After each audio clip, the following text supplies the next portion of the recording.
بسم اللہ الرحمن الرحیم۔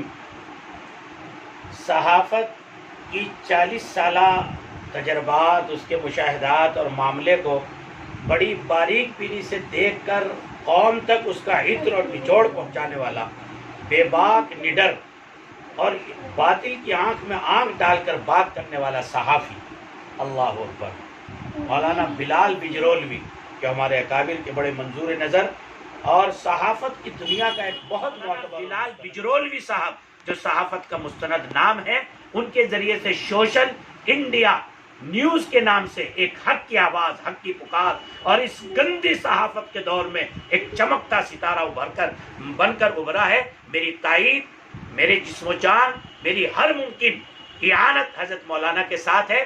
میں اس پر بھی انشاءاللہ کسی وقت بولوں گا اور بتاؤں گا کہ یہ علماء سے قرض اتارنے کی شروعات کی ہے مولانا نے۔ اللہ ان کے اس چینل کو، اس پلیٹ فارم کو امت کے حق، امت کے کانوں تک صحیح آواز، صحیح نیوز اور ہندوستان کے سماج کا صحیح آئینہ پہنچنے کا ذریعہ فرمائے۔ فجزاکم اللہ خیرہ، فجزاکم اللہ خیرہ۔ بندہ محمد سالم اشرف قاسمی، خادم التدریس، دارالعلوم اشرفیہ۔